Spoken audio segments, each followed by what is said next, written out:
The Nacc Podcast, Know the Corruption, Know the Truth.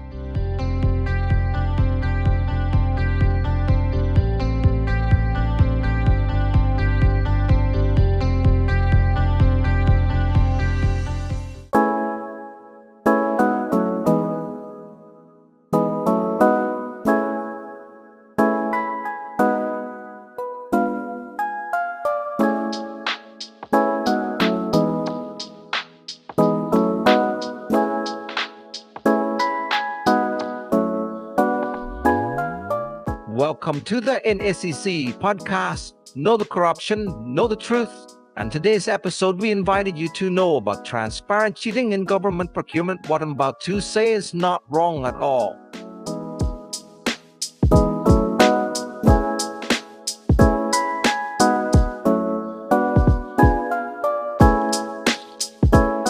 With this introduction, there are definitely things to wonder about and follow. Let me tell you, since I was a child until I entered my teenage years, working age, and middle age, like this, I often heard the word procurement all the time. That project is good. The project is good that the government has opened for procurement. And I often heard familiar words often attached to procurement, which is the word fraud or corruption in procurement regularly. The question is, when it's like this, how can we scan or detect suspicions of fraud and corruption in procurement? That's right. This issue is quite interesting. If it can be exposed, it will definitely be beneficial for Thai people and Thai society. Today, we have good information to serve.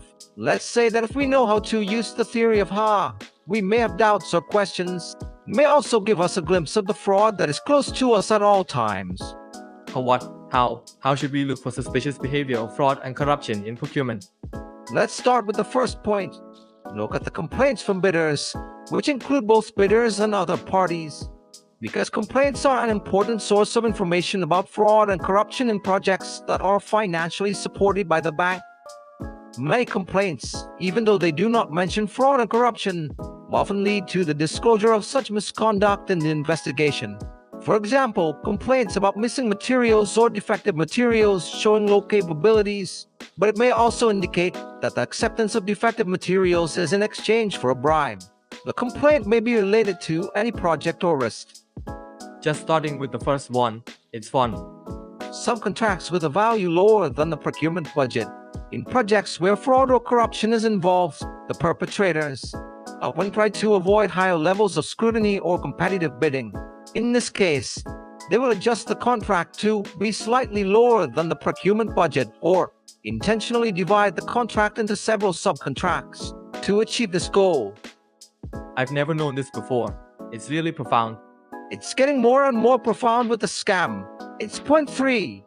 Before mild abnormal bidding, noticeable from clearly different bidding. Bids that are very close or very far apart in an inexplicable way, such as between the lowest price and the next lowest price. The difference is less than 1% or more than 10%. The price offered by the bidder is a single digit or an unusual number, such as 3,555,000 baht or 15,888,000 baht. The price offered is very high and inexplicable, such as the total price or components of the offered price are unreasonably higher than the appraised price. The bidder who lost the bid becomes a subcontractor. There's rotation of bid winners.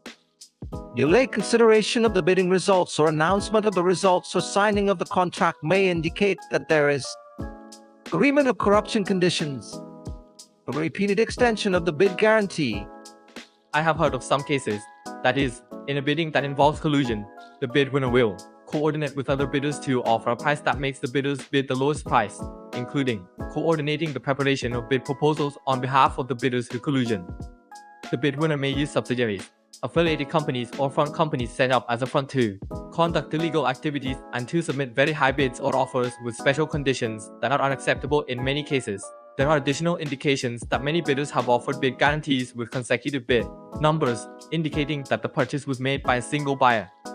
For a detailed examination of the bidding documents, will find that they have the same appearance, or use the same writing style, the same spelling mistakes, etc. In some industries or places where there is collusion in bidding, it will be found that the bid price is often 30% or more higher than the government's estimated price. That's right. This is true. Let's look at the next point. Excessive agent fees and excessive product prices fees can be used to disguise improper payments. These fees are often in the form of expenses for agents who are not required to be hired, such as brokers, agents, or coordinators. Suspicious bidders. The bidder is an illegitimate organization. If you have any doubts in regards to the winning bidder, it is important to verify the facts by searching the phone book, checking the winning bidder's website, etc., to ascertain whether the winning bidder is a legitimate entity. What these fakes can tell us include: duplicate individuals set up fake companies or non-existent consulting firms to obtain contracts. Project officials set up fake contractors to send fake invoices. Shadow bidders submit higher bids in order to get the bidders selected and make it look like there is real competition. These fake companies, sometimes called front companies or wind companies, do not have permanent assets or business facilities, and they are usually not registered or listed in the phone book or business directory. The more I listen, the more excited I get. Each point revealed is truly beyond my expectations. The lowest bidder is not selected. The lowest bid is unreasonably considered to be non-qualified. This is a red flag for bid collusion. Project officials with ulterior motives or the expectation of receiving compensation from the contractor, or sometimes on behalf of other government officials, often pressure the bid review committee to consider the lowest bid as non-qualified, thus allowing their preferred contractor, who often offers a higher and/or nearly non-qualified bid, to be awarded the contract.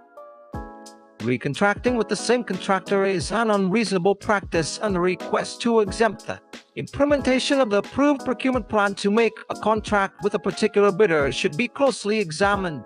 These requests are often based on the excuse of urgency.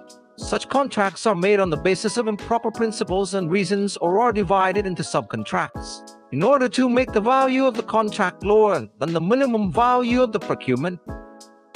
Change of terms and value of the contract is an unreasonable change of terms and value of the contract. Changes in the quantity or type of work, and/or increases in the price of the original contract submitted before the contract is signed should be examined carefully.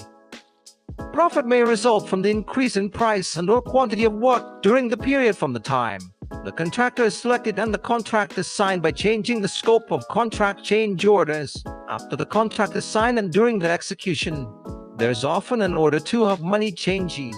While some contract change orders are valid, there are also situations where the client and contractor collude to increase the value of the contract without producing any new products or work.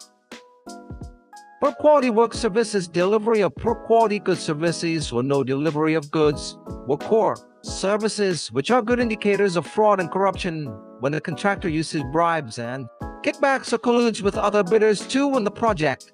These improper costs are recovered to maintain profits, the most common methods of which are increasing the price of the work goods services under the contract, delivering less work goods services than specified, delivering work product services with lower quality than specified. The above is often caused by the selection process that is dominated. That's it. Sigh. Listening to the end is so painful. I never thought that corruption in procurement would have such a subtle trick to deceive others. Ordinary people like us may not be able to catch up with these bad guys. This is why we have to put our hopes in all ties. If we help keep an eye out, it will be less severe. Even though it will take a long time to deal with the corruption problem, at least if we help each other, all forms of corruption will be much more difficult. Honest, fair, professional, transparent, and verifiable National Anti-Corruption Commission.